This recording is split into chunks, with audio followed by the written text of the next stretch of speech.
Assalamualaikum warahmatullahi wabarakatuh. Selamat pagi. Waalaikumsalam warahmatullahi wabarakatuh. Share screen saya sudah terlihat? Sudah, Pak. Sudah, Oke. Pak. Baik, hari ini kita akan membahas topik tentang research project di dunia computing ya. Mungkin nanti yang dari teknik telekomunikasi bisa menyesuaikan di bidang telekomunikasi itu seperti apa. Tapi kalau saya lihat kurikulumnya itu mirip-mirip ke apa ya, computer engineering atau yang terkait dengan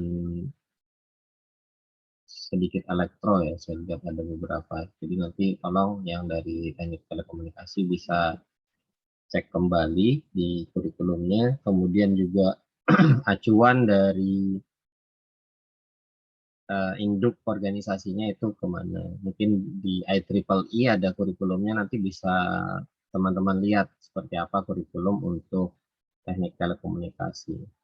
Nah, nanti di dalam chapter ini kita akan lihat landscape dari computing itu seperti apa. Nanti ada terbagi jadi computer science, kemudian ya computer science berarti termasuk informatika ya, kemudian sistem informasi seperti apa dan yang lain-lain. Kemudian kita lihat research itu apa sih sebenarnya. Mungkin selama ini selalu sering dengar kata-kata riset. Nah, apa sih sebenarnya riset dan dalam dunia perguruan tinggi, terutama di sarjana atau undergraduate itu seperti apa sebenarnya research dilakukan, goalnya apa. Kemudian ketika kita melakukan research, metodologi apa yang mau kita gunakan. Kita mau pakai metode apa nih, atau mazhabnya mau seperti apa, itu nanti bisa kita diskusikan di sini. Dan yang terakhir kita akan lihat hubungan antara research dengan tesis project. Tesis project maksudnya di sini adalah skripsi ya, skripsi atau tugas akhir Anda. Jadi dalam mengerjakan skripsi ya pasti di dalamnya ada kegiatan penelitian. Nah, kita lihat dulu dalam dunia computing itu ada beberapa sub ilmu atau keilmuan, kekhususan keilmuan ini dipadukan semuanya. CS ini computer science atau informatika. Jadi kalau ada yang bilang informatika sama dengan computer science ya. Nah, ini kebetulan saya sorry, ini salah, bukan di situ pertanyaan. Kebetulan saya sebenarnya dari computer science. Kemudian karena ada merger dengan teknik informatika, akhirnya kita ganti nama menjadi informatika saja. Jadi tidak pakai teknik depan. Jadi untuk computer science ini adalah tanahnya ya di sini. Jadi kita bisa lihat ada kaitan antara application teknologi sampai dengan di sini. Software method, technologies, kemudian sistem infrastruktur, ya ini termasuk dalam computer science. Kemudian mungkin dalam computer science atau informatik ini lebih ke arah sana, lebih ke arah teori.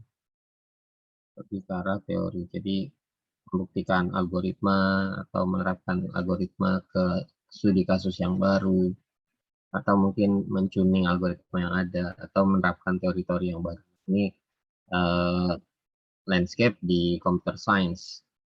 Nah, untuk yang lain-lain ada information system, ada software engineering, ada information technology, dan ada computer engineering. Nah, mungkin yang teknik telekomunikasi arahnya bisa dekat dengan computer engineering. Sini kita bisa lihat ini anunya, scope-nya, cakupannya. Jadi lebih, kalau dari sisi sebelah kiri dia lebih luas ya, lebih luas untuk cakupannya. Ada hardware, ada arsitektur, sedangkan di computer science itu tidak sampai ke hardware dan arsitektur. Dari sisi teori dan applied atau terapan juga untuk computer engineering ini cukup luas ya. Dia bisa mengcover teori dan aplikasi atau penerapan. Nah, dari sini sebenarnya kita bisa memilah yang cocok buat Anda sebagai orang informatika ataupun orang teknik telekomunikasi itu berada di ranah yang mana. Kita bisa lihat lebih detail di ini. Ini per sub-keilmuannya, anggap aja seperti itu. Tadi saya bicara tentang computer science. Saya ambil contoh satu aja, computer science. Ini kita ranahnya ya di sini ya. Jadi tidak akan lebih dari ini, seharusnya sih seperti itu. Jadi tidak bersentuhan dengan organisasi, misalkan penerapan sesuatu di organisasi, kemudian kita mau ukur ada nggak peningkatan kinerja di organisasi tersebut. Nah, itu kurang tepat. Kalau kita mau ukur ke arah organisasi terkait dengan hal itu, kita arahnya harus ke information system, di information system. Tapi kalau kita misalkan ada teori baru gitu, misalkan ada teori tentang machine learning gitu, atau ada arsitektur baru tentang machine learning, contoh di dalam Vision itu ada YOLO Once atau YOLO versi 5 baru, kita mau terapkan terhadap dataset tertentu, ada peningkatan signifikan nggak di akurasinya. Nah, ini masuk ke computer science, ya, bisa masuk ke computer science. Tapi terkadang di kita, di kebanyakan perguruan tinggi di Indonesia itu sekat-sekat ini sering sering lepas gitu, sering tidak dipatuhi lah, anggap aja seperti itu. Jadi sekali lagi kadang kita juga melihat ya mungkin dosennya tidak tersedia di situ, atau mungkin juga si mahasiswa lebih prefer atau lebih suka terhadap bidang ilmu yang ternyata tidak diajarkan ataupun hanya diajarkan sedikit di situ dan dia mungkin lebih suka gitu. Dan sebenarnya sepanjang proses penelitiannya benar aja sih harusnya nggak masalah ya. Nanti kita akan lihat di slide berikutnya kenapa di dalam proses penelitian yang ditekankan itu bukan sekat-sekat ini, bukan ranah-ranah yang ada di sini. Oke, kita lihat dulu sebelum kita lanjut ke kenapa dalam penelitian itu kadang kita tidak memikirkan sekat-sekat yang ada. Yang pertama, kita harus tahu dulu apa sih penelitian. Ya, dalam konteks akademik, penelitian ini dianggap sebagai satu kegiatan yang mana kegiatannya secara sistematik atau runtut ya, terstruktur, di mana ini kita lakukan untuk menginvestigasi atau kita menyelidiki atau mengeksplorasi juga bisa hal-hal tertentu yang menurut kita di situ kita bisa menemukan fakta baru atau kita bisa menemukan teori baru atau kita bisa mengaplikasikan sesuatu yang baru. Jadi dalam penelitian itu kita bisa menemukan fakta, bisa menemukan teori, atau kita mengaplikasikan sesuatu terhadap objek penelitian kita. Nah, tujuannya kalau dalam akademik kita selain menemukan sesuatu, kita juga mendiseminasikan. Jadi kenapa Anda diminta presentasi untuk tugas akhir Anda, kemudian mungkin juga nanti dosen Anda meminta Anda untuk submit ke dalam jurnal atau ke dalam proceeding atau mengikuti conference, karena salah satu kewajiban, ini saya kasih bold karena memang ini yang ditekankan, selain Anda menemukan sesuatu, Anda juga diwajibkan untuk mendiseminasikan atau menyebarkan pengetahuan baru tersebut. Ya, pengetahuan yang Anda dapatkan dari proses penelitian Anda. Nah, kenapa seperti itu? Karena dalam ilmu pengetahuan tujuan utamanya adalah mencari pengetahuan baru yang tadinya ya belum diketahui. dari area-area tertentu. Jadi tadinya kita belum tahu ada, misalkan ada algoritma untuk, ya algoritma sederhana aja, Dijkstra gitu ya, untuk mencari path atau mencari jalur yang terpendek, terkecil cost-nya ya, kalau kita lihat dalam algoritma Dijkstra seperti itu. Dan Dijkstra ini cukup banyak digunakan, masih sampai dengan sekarang masih dipakai, terutama kalau di jaringan komputer. Algoritma Dijkstra ini dipakai untuk menentukan routing, untuk menentukan paket yang keluar dari satu jaringan, itu bisa mencari jalur terpendek ke tujuan dari paket tersebut. Nah ini algoritma Dijkstra ini tadinya kan belum ada, kemudian ditemukan, akhirnya digunakan. Ya, artinya sebelum adanya algoritma Dijkstra ini belum ada pengetahuan yang mendukung tentang algoritma tersebut, anggap aja seperti itu ya. Kemudian ditemukan, akhirnya bisa digunakan, bisa diaplikasikan teori tersebut. Jadi ada teorinya, ada algoritmanya, kemudian ada aplikasinya. Contoh aplikasinya ya misalkan di dalam jaringan komputer dipakai buat OSPF untuk routing, seperti itu. Tujuannya buat apa? Tujuannya untuk berkontribusi kepada pengetahuan manusia ya. Jadi apa yang kita buat itu adalah sumbangsih kita terhadap pengetahuan yang ada sekarang ini. Nah, tujuan akhir atau tujuan keseluruhan dari penelitian atau research itu kita mereduksi, bahkan mengeliminir ya, atau menghilangkan ketidaktahuan kita terhadap sesuatu. Jadi tujuan diadakannya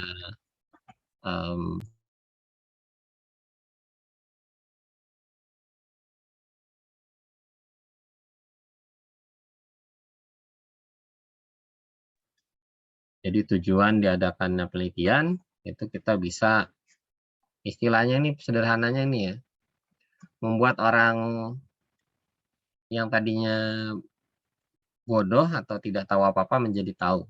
Sederhananya seperti itu. Jadi kita bisa mereduksi dan menghilangkan ketidaktahuan seseorang, atau yang tadinya tidak ada ilmu jadi punya ilmunya. Itu sederhana. Nah, cara itu seperti apa? Maksudnya cara untuk mencapai itu seperti apa? Ya tentu saja kita bisa mendiseminasikan. Diseminasi pengetahuan bisa lewat jurnal, bisa lewat conference, tadi sudah saya sebut juga di depan. Kemudian Anda mungkin suka nulis dengan style blog, bisa bikin blog. Kalau milenial sekarang bikin TikTok, bikin konten IG, atau Anda mau bikin vlog di YouTube Live misalkan, itu juga termasuk dalam diseminasi ilmu pengetahuan. Jadi tidak selalu, saya bukan style dosen yang pengetahuan itu harus selalu lewat jurnal atau lewat conference. Memang ini ilmiah sekali gitu. Tapi dengan maraknya milenial sekarang menggunakan sosial media, saya rasa Instagram, kemudian Twitter, TikTok, YouTube dan yang lain-lain itu bisa jadi sarana juga buat mendiseminasikan pengetahuan. Toh sekarang juga konten-konten pengetahuan semakin banyak dikaryakan dalam bentuk sosial media ya. Jadi dan mungkin juga akan jauh lebih cepat untuk proses diseminasinya gitu ketimbang dalam bentuk jurnal. Orang harus bayar kadang, atau orang harus searching dulu gitu. Atau kalau kegiatan konferensi ya juga harus bayar, harus nunggu hari conference baru bisa conference, belum lagi revisi segala macam untuk menghasilkan proceeding. Pastinya akan jauh lebih lama dan jauh lebih ribet. Tapi dengan adanya milenial sekarang, di mana konten TikTok, konten YouTube, IG, dan mungkin juga yang suka nulis dalam bentuk blog, itu akan jauh lebih cepat untuk terdiseminasi ketimbang situs-situs yang old school lah. Saya bisa bilang ini old school ya. Ini bagiannya old school. Ya gaya-gaya lama lah. Ya mungkin kalau Anda bisa menyebarluaskan dalam bentuk yang jauh lebih mudah diterima oleh masyarakat, itu lebih baik. Saya bukan orang yang saklek harus ilmu pengetahuan harus lewat jurnal atau harus lewat conference, enggak. sesederhana mungkin, seefektif mungkin untuk disampaikan itu lebih baik. Karena tujuannya ini kan ya. Tujuannya kita tadi adalah ini. Kita membuat orang yang bodoh menjadi pintar. Kita menghilangkan kebodohan orang ataupun kita menghilangkan ketidaktahuan orang terhadap sesuatu dengan hasil karya atau penelitian kita. Jadi lagi anything lah medianya, tidak haruslah jurnal atau conference atau proceeding, tapi dengan cara apapun selama itu bisa menyampaikan ilmu pengetahuan, it's fine. Buat saya itu jauh lebih baik daripada lewat jurnal, entah mau Q1 atau Q sekian, lewat conference yang luar biasa tapi ternyata gak ada manfaatnya buat masyarakat. Itu ya sia-sia kalau menurut saya. Jadi sekali lagi ini adalah hal yang paling penting. Nah, di dalam kegiatan penelitian secara umum sebenarnya terbagi menjadi dua tipikal penelitian. Ya. Ada tipikal penelitian yang dilakukan oleh akademik atau oleh perguruan tinggi ataupun lembaga-lembaga research yang tidak profit atau tujuannya memang riset untuk didiseminasikan atau untuk diberikan hasil risetnya kepada masyarakat dan digunakan secara luas. Ya, sederhananya open source lah, anggap aja seperti itu. Ada juga riset yang dilakukan oleh lembaga-lembaga bisnis atau oleh perusahaan-perusahaan. Tujuan mereka ya pastinya dengan research mereka bisa menjual hasil riset mereka. Ya, tujuannya adalah tujuan uang, sederhananya seperti itu. Jadi secara garis besar goal dari research itu ada dua hal. Ada yang memang dipakai untuk memberikan pengetahuan kepada masyarakat umum, ada juga yang dipakai untuk menghasilkan barang-barang tertentu atau metode-metode tertentu yang mana ini dijual barang ataupun metodenya tersebut. Jadi kalau kita lihat ada yang bilang ini scientific research, ini yang ada di perguruan tinggi, ada juga yang R&D, research and development, yang ada di perusahaan-perusahaan. Nah, biasanya aktivitas untuk yang scientific research atau di perguruan tinggi ini tujuan akhirnya tadi sudah sempat saya sebutkan, bisa dalam bentuk jurnal, bisa dalam bentuk conference, tapi sekali lagi kalau Anda bisa memberikan kontribusi penelitian ataupun pengetahuan Anda dalam bentuk yang mudah diterima oleh masyarakat, baik itu dalam bentuk video, blog, TikTok, ataupun Instagram, atau mungkin posting di Facebook, it's fine gitu, itu jauh lebih baik. Saya ngelihat ada beberapa rekan saya seperti komunitas Atlas ya dari BINUS ya, Pak Suryadi itu bikin grup di Facebook. Jadi beliau memanfaatkan Facebook buat men-share ilmunya. Nah ini sebenarnya jauh bisa lebih diterima oleh milenial ya, ketimbang misalkan buat mailing list ya, style lama gitu. Nah ini juga dilakukan tidak berdasarkan untuk keuntungan, tidak ada profit di situ. Nah, ini dilakukan benar-benar sebagai kontribusi seorang peneliti atau seorang akademisi untuk ilmu pengetahuan yang bisa digunakan oleh siapa saja. Jadi tidak didasari untuk mencari profit. Beda hal dengan kita kalau berada di perusahaan ya, biasanya ada divisi R&D, di mana divisi R&D ini melakukan kegiatan-kegiatan riset biasanya untuk kepentingan bisnis. Untuk kepentingan bisnis yang itu biasanya jangka panjang. Jangka panjang maksudnya riset yang dilakukan tahun ini itu bisa digunakan atau bisa dijual nanti untuk 3 tahun atau untuk 5 tahun ke depan. Jadi biasanya seperti itu ya, menunggu pasar untuk siap. Saya ambil contoh kayak 6G. Penelitian 6G itu sudah mulai dilakukan oleh para perusahaan telco saat ini. Jadi seluler generasi ke-6 sebenarnya sudah mulai diteliti, atau kalau Wi-Fi yang generasi ke-7 ya, Wi-Fi 7 itu juga sudah mulai diteliti. Tujuannya nanti dirilis mungkin 2-3 tahun ke depan. Jadi tidak langsung digunakan sekarang, menunggu pasar untuk siap, dan juga mungkin melihat teknologi yang ada ini ternyata sudah tidak mampu lagi memenuhi kebutuhan orang-orang, jadi perlu ada teknologi baru. Nah, ini baru bisa dijual teknologi. Nah, kemudian juga untuk melihat tren ke depannya tadi, hubungannya kalau misalkan, oh tren ke depannya kayak 5G udah nggak cukup lagi, berarti kita naikkan jadi 6G. Jadi kita bisa ngelihat tren ke depan itu teknologi mau arahnya kemana gitu. Kayak 5G kan karena dalam 1-2 tahun ini konten akan semakin banyak, kemudian juga perlu koneksi yang cukup cepat buat autonomous car, misalkan buat mobil-mobil yang tanpa supir gitu ya, di mana dia perlu latensi di bawah 1 milisecond biar aman, maka perlu 5G. Nah, ini kan kelihatan dari trending penggunaan teknologi ke depannya seperti apa. Jadi R&D division atau peneliti-peneliti di divisi research and development itu biasanya melakukan penelitian dengan juga melihat tren teknologi ke depan. Selain itu juga mungkin dilakukan untuk menganalisa dan mengevaluasi teknologi-teknologi yang baru. Ya, kayak 6G kita mau implement gitu, siap nggak pasar? Nah, itu menganalisa dan mengevaluasi. Oh, ternyata setelah diimplementasikan di kota tertentu, 6G ini belum perlu.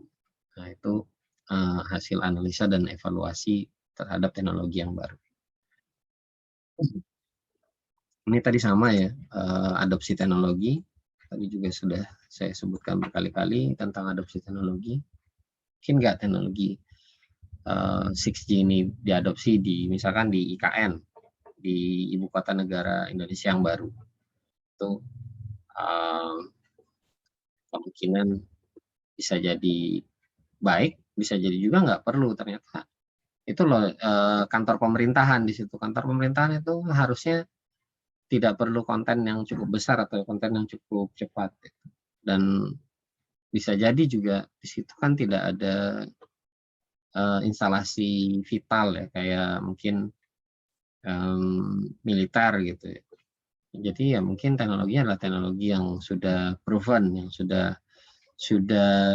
terbukti, ya, bukan teknologi yang baru mau dicobakan. Nah, jadi adopsinya ya mungkin masih sebatas adopsi teknologi-teknologi yang lama. Ya ini contoh saja ya, contoh saja.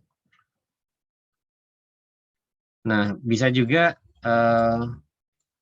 R&D ini membangun prototype, research prototype.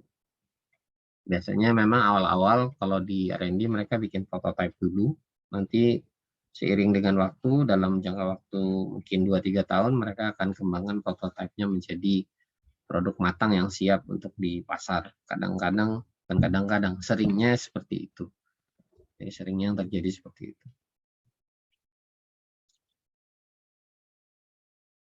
Kemudian juga, ya ini yang selalu digaungkan juga oleh Huawei. Jadi mereka, kalau saya nggak salah, setengah dari pegawai Huawei itu adalah R&D. Jadi Anda bisa mungkin cek kembali. Setahu saya setengah dari pegawainya Huawei adalah pegawai R&D. Karena apa? Karena Huawei ingin perusahaan mereka ini selalu leading dalam teknologi apapun, sehingga mereka selalu menjadi juara lah atau leading, leader teknologi apapun, IT terutama. Dan ini akan jadi keunggulan kompetitif si Huawei terhadap pesaing-pesaingnya atau terhadap organisasi yang sejenis, terhadap perusahaan yang sejenis. Kita bisa lihat di grafik Huawei di Fortune 500 Global Fortune 500. Di situ grafiknya setiap tahun naik terus. Ini memperlihatkan bahwa Huawei memang leader atau memang champion ya di bidangnya. Nah, salah satu kunci kalau menurut saya kekuatan di sini di R&D-nya ini. Jadi memang kalau perusahaan itu mau maju, maka dia harus punya R&D yang cukup baik.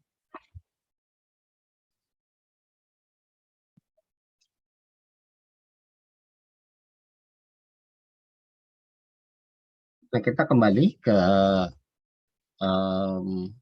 research. Jadi kalau kita melaksanakan research, yang dilihat itu adalah penelitinya. Jadi kalau Anda melakukan penelitian, nanti dosen penguji maupun dosen pembimbing Anda itu akan melihat Anda. Gitu. Mereka percaya atau enggak dengan Anda bisa melaksanakan penelitian. Jadi proses itu ada, maksudnya kegiatan itu ada prosesnya ya.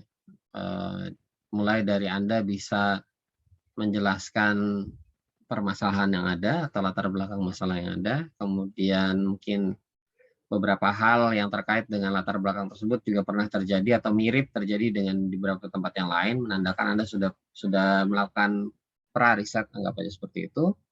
Kemudian dari situ Anda mungkin punya pertanyaan maupun pertanyaan penelitian maupun juga hipotesis ya.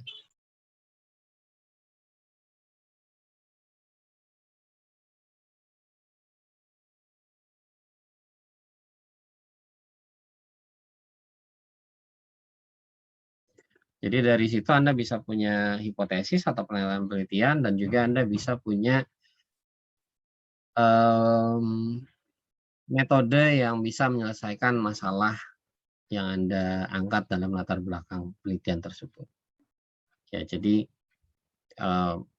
dari situ dosen akan menilai biasanya, baik itu dosen pembimbing Anda itu yang akan pertama kali Anda temui, maupun nanti ketika Anda berada di ruang seminar atau ujian seminar proposal, ujian seminar hasil maupun ujian-ujian yang sejenis.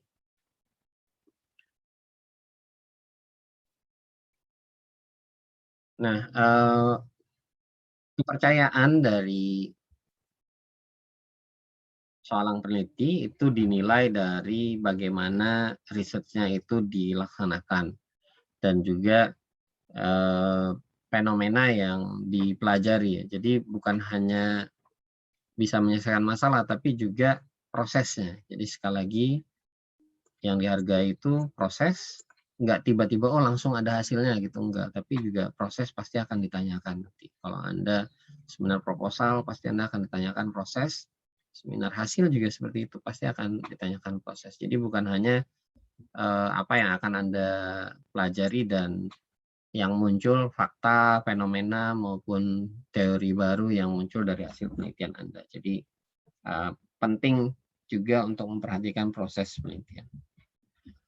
Tadi saya sudah sampaikan, biasanya di awal proses penelitian itu kita punya pertanyaan penelitian, kita punya sesuatu yang ingin kita cari. Jadi kita punya pertanyaan penelitian. Bisa jadi juga dalam bentuk hipotesis. Hipotesis itu maksudnya jawaban dari pertanyaan penelitian. Saya contohkan gini. Algoritma SPF ya, algoritma SPF. Pertanyaannya OSPF itu sudah cukup tua sekarang digunakan. Sudah dari tahun berapa ya? Ya udah lama lah, udah lebih mungkin dari 10 tahun gitu. Tapi sampai sekarang algoritma ini masih bertahan. Nah, kita tahu bahwa OSPF ini cukup banyak menyedot resource memori dan CPU dari sebuah router karena dia harus mengkalkulasi dan juga harus mengupdate database link state nih. Nah, pertanyaannya, apakah OSPF masih relevan untuk digunakan sebagai metode untuk routing di dalam jaringan, maksudnya metode routing dynamic di dalam sebuah jaringan yang cukup luas? Nah, itu pertanyaannya. Hipotesanya, masih relevan karena kemampuan processing, baik itu memori dan juga prosesor di router, semakin ke sini itu semakin canggih. Dan juga parallel processing semakin ke sini juga semakin canggih. Kita masih bisa membuktikan bahwa OSPF ini masih bisa kita gunakan untuk jangka waktu 5-10 tahun ke depan. Anggap saja seperti itu ya. Nah, ini pertanyaan dan juga hipotesis. Tentu saja hipotesis ini yang nanti akan diujikan dalam penelitian Anda. Jadi Anda menguji hipotesis Anda atau Anda mencari jawaban terhadap pertanyaan Anda. Jadi ini Anda akan cari jawaban terhadap pertanyaan Anda.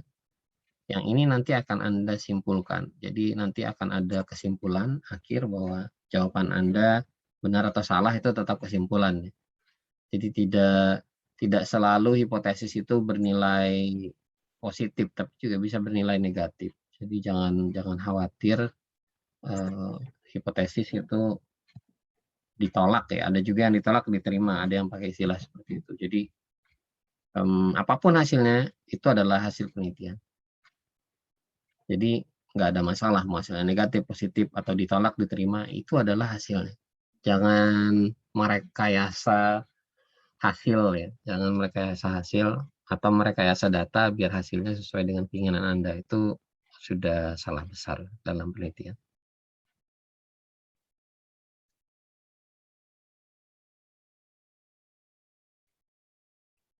Nah, ada juga beberapa research yang biasa secara eksplisit ini menyatakan ide-ide mereka sebagai bagian jawaban dalam proses pembuatan teori dan proses analisa data. Ya, ini disebutnya preposisi. Kalau ini disebutnya adalah preposisi. Tidak disebut sebagai hipotesis. Ya. Jadi kalau hipotesis biasanya ya tadi hipotesisnya diterima atau ditolak, atau bernilai negatif atau bernilai positif. Ya, boleh juga tidak ada hipotesisnya. Jadi penelitian-penelitian di bidang computer science atau informatika biasanya nggak ada hipotesisnya. Jadi cuma pertanyaan penelitian apakah bisa algoritma OSPF digunakan dalam 5 tahun ke depan dengan memperhatikan data, besaran data atau paket data yang semakin hari semakin besar, ya ternyata bisa gitu, karena resource komputasi ya juga semakin hari semakin besar ya. Prosesor semakin banyak yang paralel, kemudian juga kanal datanya sudah besar 64 bit, terus juga memori juga sekarang semakin cepat juga, latensinya semakin kecil ya. Ini juga menyebabkan proses switching di dalam prosesor dan memori itu juga akan semakin cepat. Jadi itu akan menjadi jawaban di dalam research question yang tadi. Nah, sekali lagi dalam sebuah penelitian selalu dimulai dengan pertanyaan mendasar. Apa yang mau kita teliti? Apa yang mau kita pelajari? Dan pertanyaan ini harus jadi pusat dalam proyek penelitian Anda. Dan ini juga akan membantu peneliti ataupun mahasiswa untuk fokus ke tujuan dari proyek penelitiannya. Jadi kalau Anda belum ketemu apa sih yang mau saya teliti gitu, ya bisa jadi Anda nggak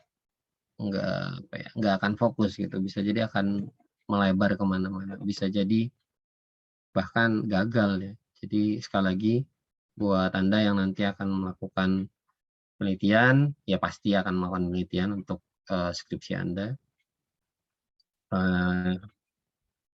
Hal yang paling utama pertama yang harus Anda kerjakan, cari masalah yang memang benar-benar mau Anda teliti.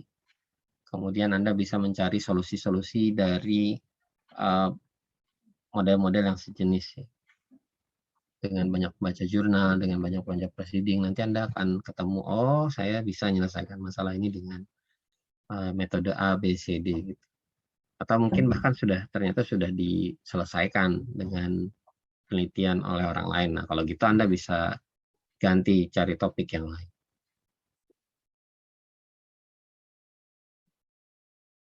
Nah, pertanyaan penelitian, sekali lagi, pertanyaan penelitian ini ada di proses awal atau initial stage, ada di saat-saat awal Anda ingin meneliti, dan umumnya itu lebih, apa ya, tidak spesifik lah, dia tidak spesifik, pertanyaan penelitiannya itu global gitu, sifatnya masih umum, sifatnya masih general dan terbuka. Terbuka maksudnya masih, banyak yang ya apa, cakupannya terlalu luas gitu, cakupannya masih terlalu luas.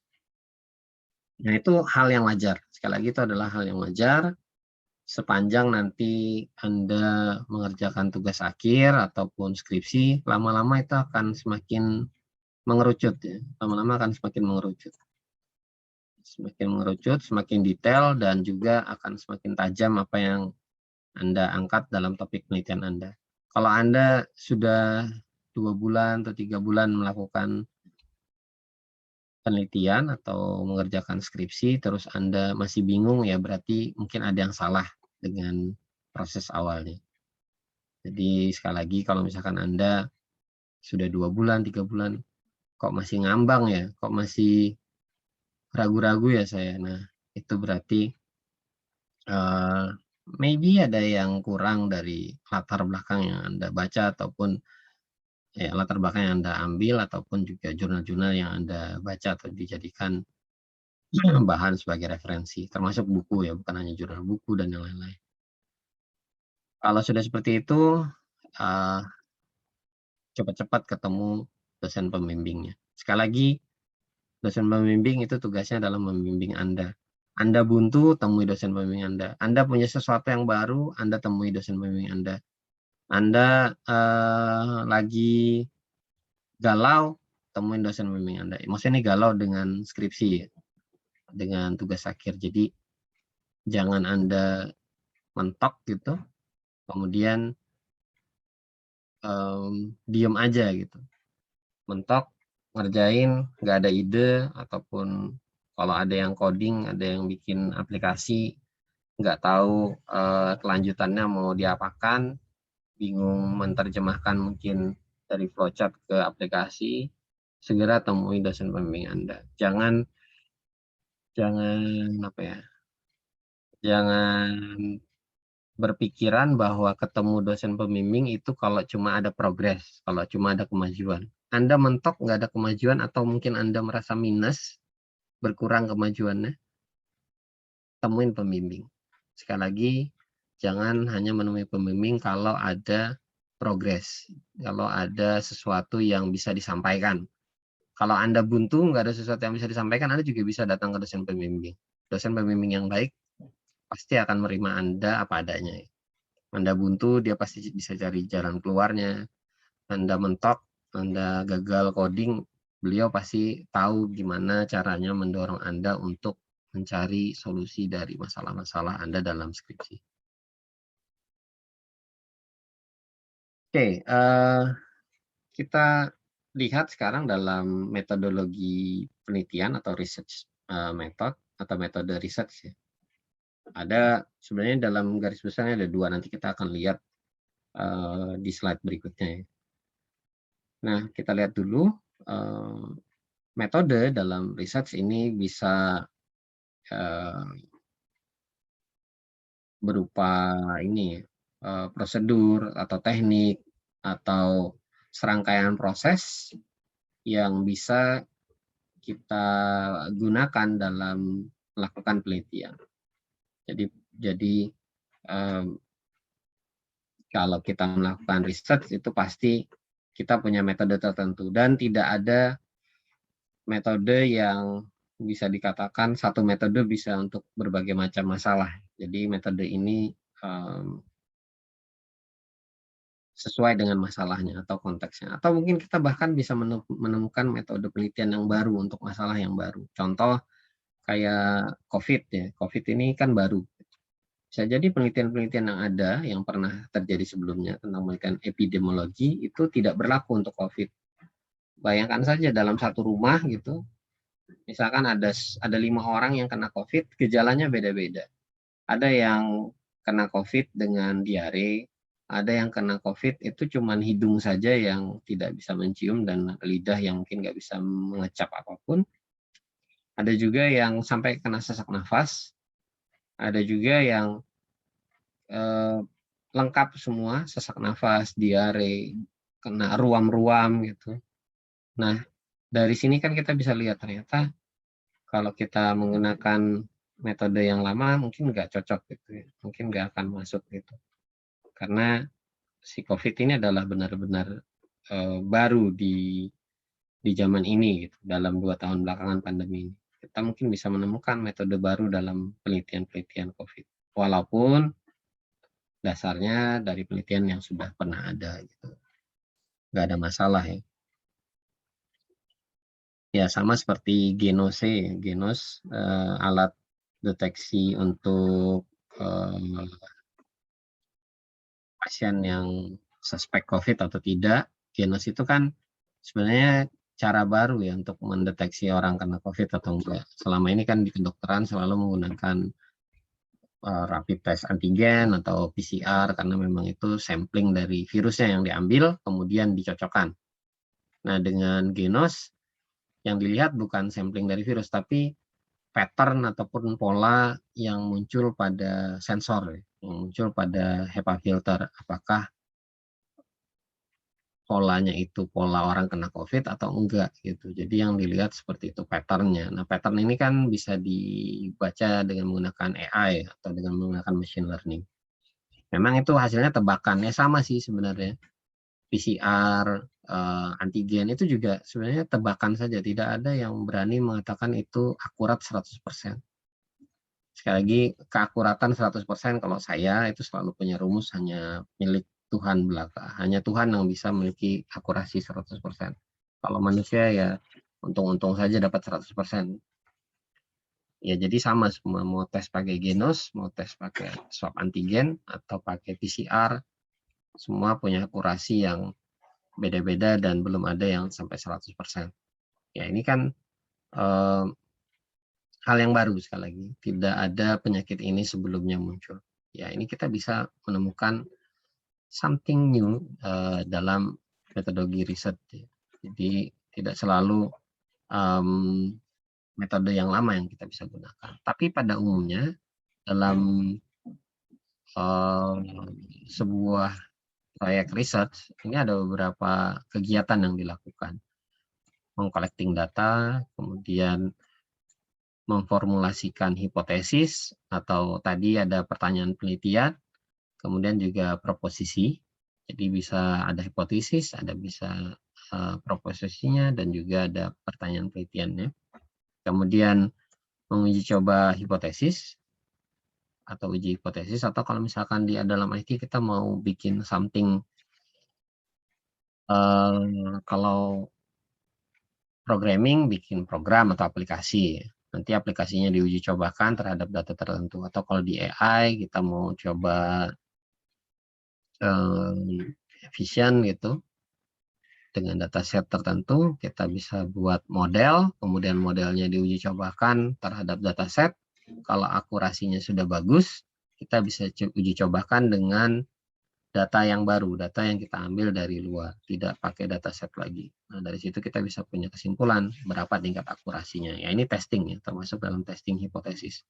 Walaupun itu bukan, kita tidak harus rumuskan hipotesisnya di depan, enggak. Jadi kita cukup bikin pertanyaan penelitian, misalkan tadi kayak AI, apakah dengan machine learning itu kita bisa mendeteksi COVID berdasarkan pattern yang ada di HEPA filter. Nah, itu. Kemudian berapa tingkat akurasinya? Ya, ini pertanyaan penelitian, nah, baru kemudian kita tes. Setelah dites, kita bisa menginterpretasikan result ataupun hasil penelitian kita. Oh, ternyata dengan penggunaan pattern recognizer menggunakan AI atau machine learning, kita bisa tahu bahwa pola yang bisa dideteksi dari sekian ribu sampel itu 90% tingkat akurasinya. Ya, terserah nanti mau dipakai atau enggak ya dengan tingkat akurasi 90%. Kalau menurut saya dalam deteksi penyakit 90% itu udah fine untuk dipakai. Selama 90% itu dia false positif ya. Maksudnya false positif itu dia menebak, maksudnya si sistem itu menebak, atau kalau misalkan Genos itu menebak kita salah gitu ya. Kita ditebaknya itu positif kena COVID, padahal sebenarnya enggak. Itu lebih baik. Dalam penyakit, lebih baik kita menebak salah orang itu kena penyakit daripada kita menebak salah orang itu enggak kena penyakit. Ya, itu lebih berbahaya. Jadi meloloskan orang untuk bepergian dengan label dia sehat, padahal dia bisa berpotensi untuk menularkan penyakitnya, itu jauh lebih berbahaya daripada kita menebak orang itu, oh, orang itu salah, orang itu positif, padahal ternyata dia negatif. Nah, itu jauh lebih baik, preventifnya jalan.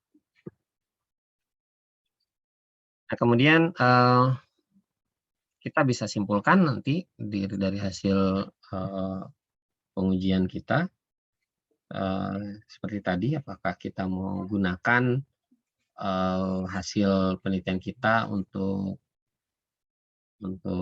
penelitian yang lain, atau untuk kalau Genos tadi untuk memberikan status orang tersebut kena COVID atau tidak, ya itu kan sebuah kesimpulan yang kita gunakan dari hasil pengujian. Nah, termasuk juga ini bisa dievaluasi lagi oleh pihak lain. Jadi penelitian-penelitian kita itu akan dipakai lagi oleh orang lain. Misalkan Anda sudah meneliti, kemudian di AI atau machine learning atau deep learning Anda membangun sebuah model, tingkat akurasinya misalkan 98% untuk dataset tertentu. Kemudian orang lain bisa saja menggunakan model yang Anda bangun, tapi datasetnya diganti gitu, atau datasetnya dibuat baru, gitu. Atau data yang dikenakan setelah modelnya dibangun pakai data yang baru. Kemudian diuji ulang, baru kemudian dilihat gimana hasilnya. Apakah lebih baik atau lebih jelek. Ya, itu sah-sah saja ya. Jadi tidak selalu hasil penelitian kita itu stagnan ya, sampai situ aja kesimpulannya, enggak. Jadi selalu berkembang, dan kalaupun hasilnya bertolak belakang dengan punya kita ya fine saja gitu. Namanya juga penelitian ya, namanya juga pelajar ataupun pengajar, boleh salah gitu. Jadi dalam hal akademik itu boleh salah, tapi nggak boleh bohong. Jadi sekali lagi, kalau satu saat mungkin penelitian Anda dikorek-korek ataupun digunakan oleh pihak lain dan ternyata hasilnya bertolak belakang, ya santai saja, itu memang bisa saja terjadi. Tidak selamanya dasar keilmuan kita itu akan selamanya bertahan. Jadi ya it's fine gitu, itu hal yang wajar. Nah, biasanya juga metodologi riset ini didefinisikan sebagai metode saintifik. Jadi kalau misalkan Anda ketemu metode saintifik, ya itu juga sama. Research method juga, atau metodologi riset.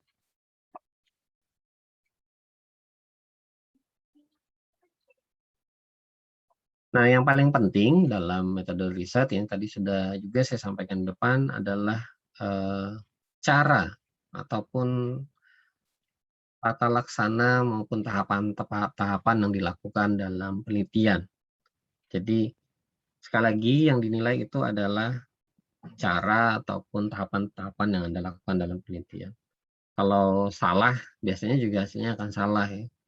Kalau Anda tidak sesuai dengan urutan atau runtutan atau sistematik atau struktur yang sudah dibuat dalam tahapan penelitian, itu juga sebenarnya hasilnya pasti akan salah gitu.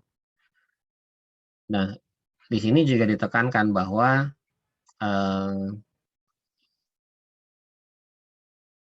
tidak selalu hasil itu yang terpenting. Jadi tidak selalu hasil yang terpenting. Sebenarnya dalam penelitian S1 yang paling penting itu adalah latihan melakukan penelitian.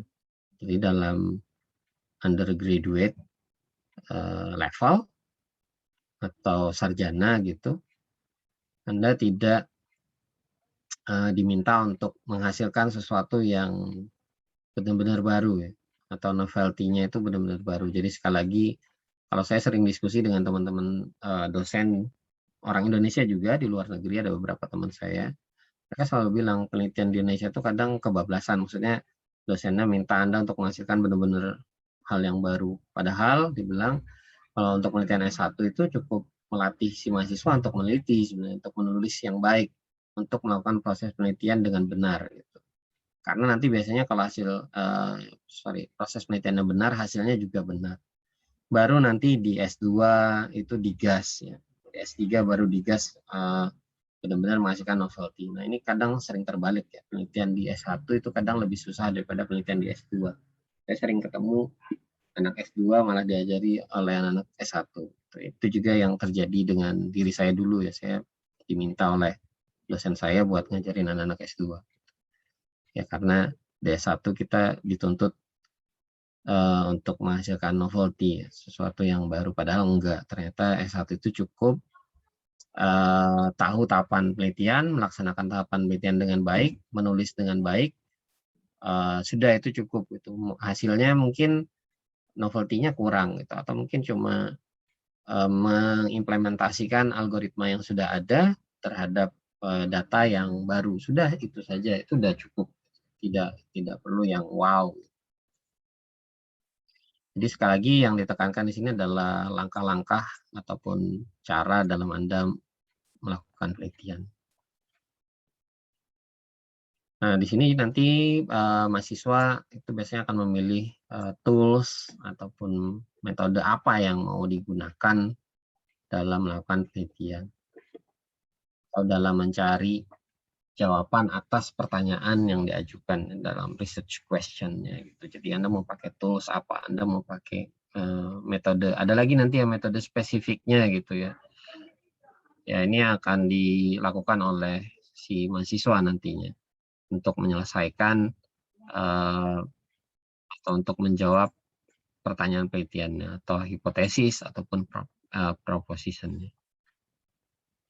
Nah, akan ada banyak sekali metode dalam menyelesaikan sebuah masalah. Anda nanti akan ketemu banyak sekali. Ini yang Anda harus diskusikan dan pilih bersama supervisor Anda. Saya kasih cetak tebal dan garis bawah di sini karena ini salah satu titik terpenting dalam penelitian. Gitu.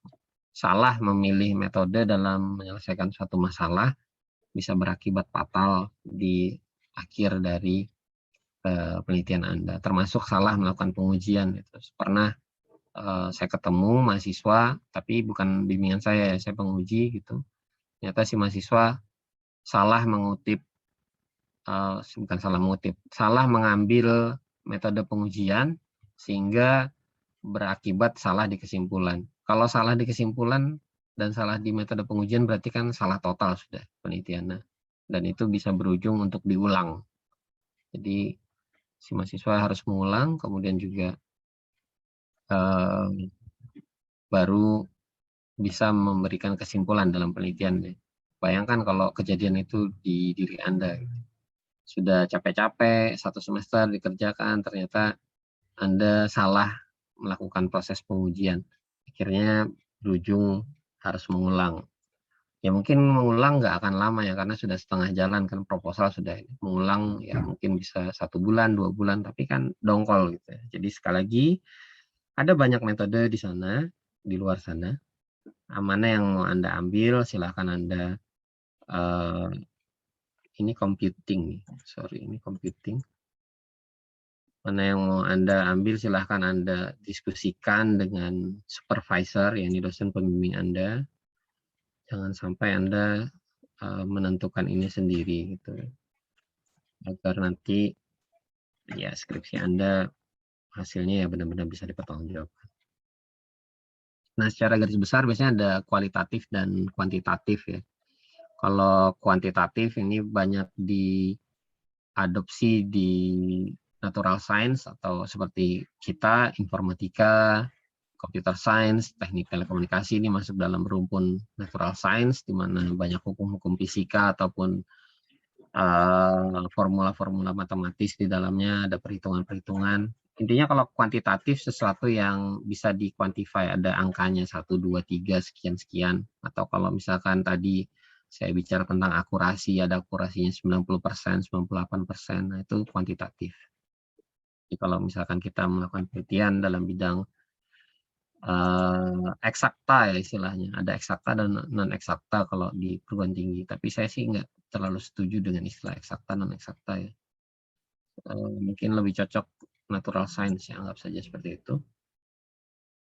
Ya, hasilnya dalam bentuk angka-angka seperti itulah. 90%, 98% akurasinya.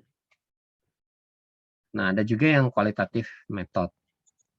Kualitatif method ini hasil kesimpulannya ya dalam bentuk kualitatif. Contohnya apa ya, paling sederhana. Kayak kita menyebutkan bahwa layanan di suatu pemerintahan itu baik. Nah, baik itu kualitatif. Baik, buruk itu kualitatif. Kemudian sempurna, tidak sempurna. Terus pelayanan, kalau pelayanan misalkan terkait dengan pelayanan prima, minimal, standar, prima, itu termasuk kualitatif. Atau kalau Anda lihat kuesioner, ada kuesioner kan, kadang 1-5, baik, sangat baik, misalkan, atau buruk, sangat buruk, kemudian yang tengah-tengah, misalkan normal atau biasa. Nah, itu kualitatif. Dan ini banyak sekali diadopsi oleh social science ya, social science. Nah, tapi juga bisa kita bawa sebenarnya kualitatif method ini ke dalam computer science atau ke dalam ranah computing. Contoh kayak penelitian-penelitian UI UX, user interface dan user experience.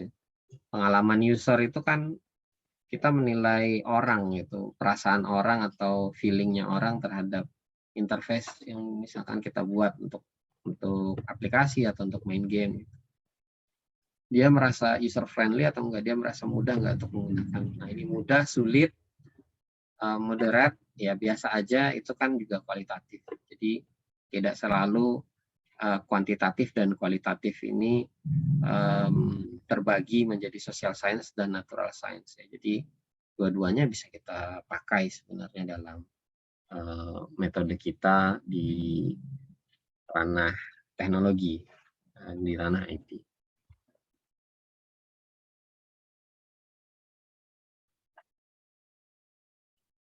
Oke, berikutnya hubungan antara research dan tesis project. Jadi penelitian dan proyek tugas akhir Anda atau proyek skripsi. Sekali lagi, yang paling penting di dalam penelitian itu adalah proses. Jadi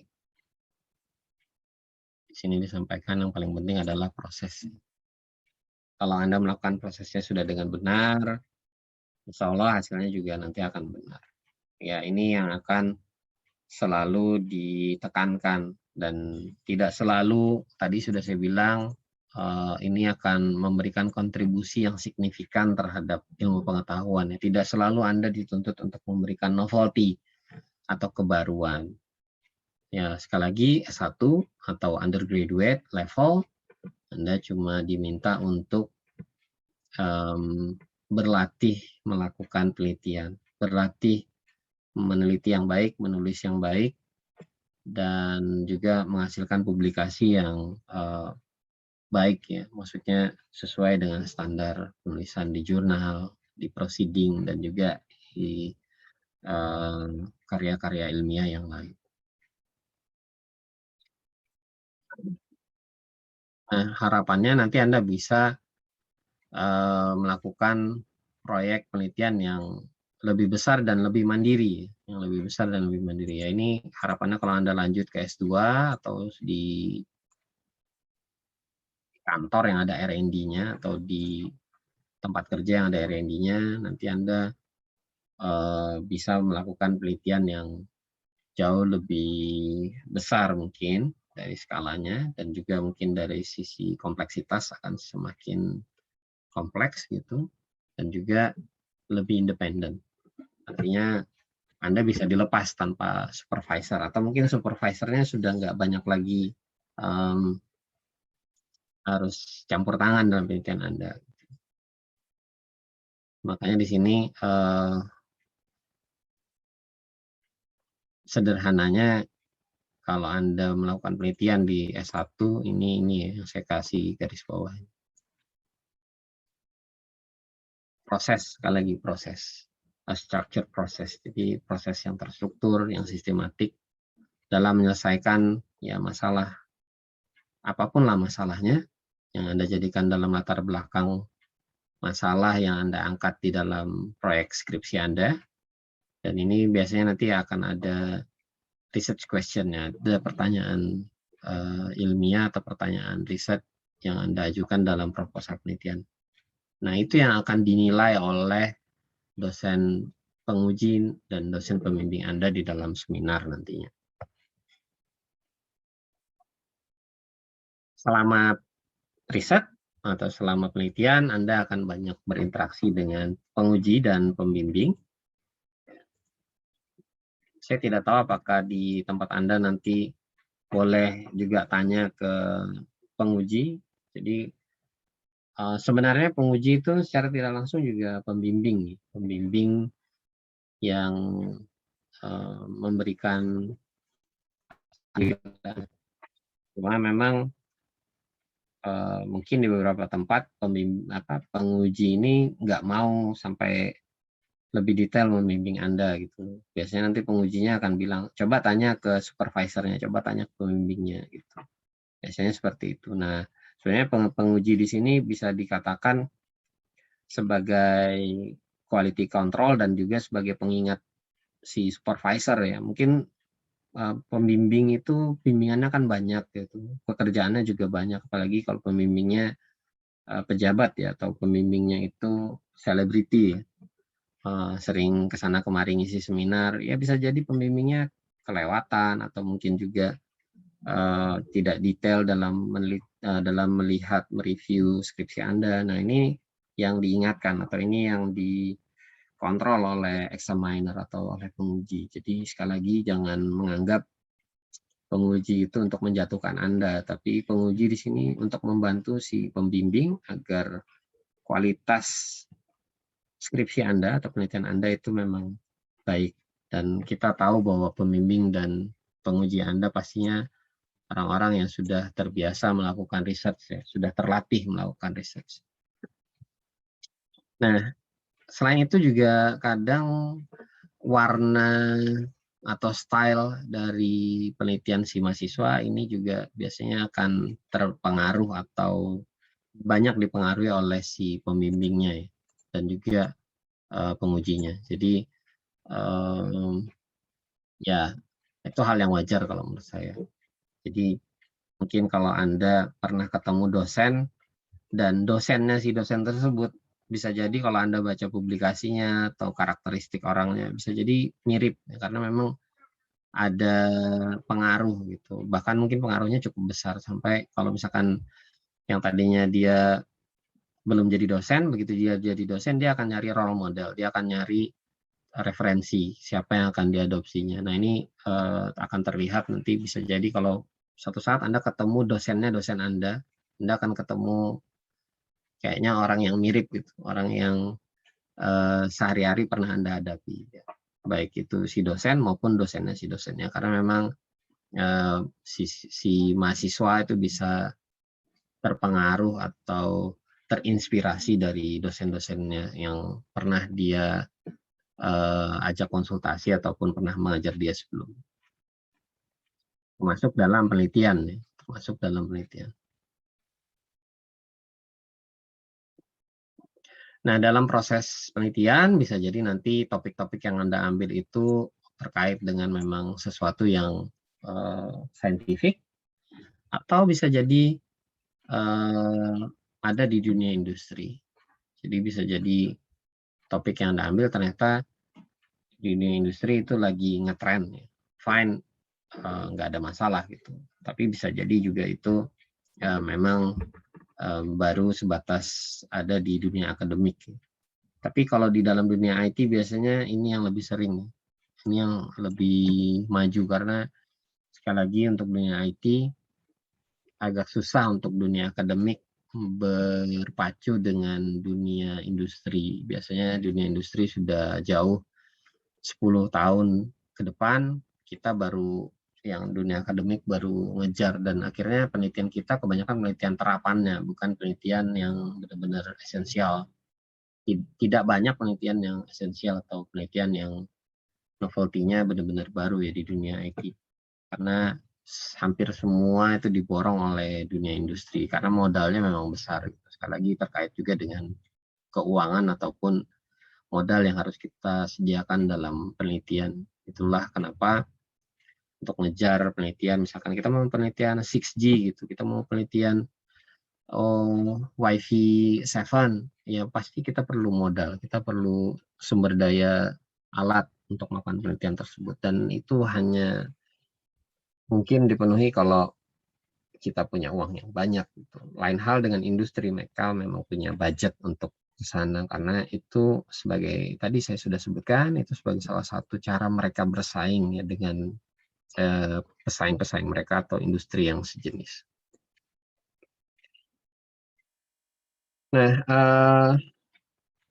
dengan adanya metode riset diharapkan mahasiswa ini bisa menggunakan cara yang sistematik ataupun cara yang terstruktur, cara yang jelas tahapan-tahapan prosesnya untuk mengidentifikasi dan juga menyelesaikan sebuah masalah, ya, masalah dalam penelitian maksudnya. Jadi sekali lagi ini bisa disebut juga sebagai tujuan dari kenapa ada skripsi, kenapa ada sidang proposal maupun sidang seminar hasil. Diharapkan ya Anda nanti suatu saat ketika kerja ataupun Anda jadi dosen, misalkan jadi dosen, Anda akan terlatih sudah untuk melakukan penelitian sesuai dengan tahap-tahapnya dan juga menghasilkan publikasi, maupun kalau di industri Anda bisa menghasilkan paten ataupun menghasilkan sesuatu yang jadi hak atas kekayaan intelektual dari dunia industri tersebut. Jadi ini tujuan atau benefit yang harusnya didapat oleh si mahasiswa ketika mahasiswa mengerjakan skripsi atau tugas akhir. Mungkin itu yang bisa saya sampaikan. Ada yang ingin ditanyakan? Ada yang mau nanya mungkin?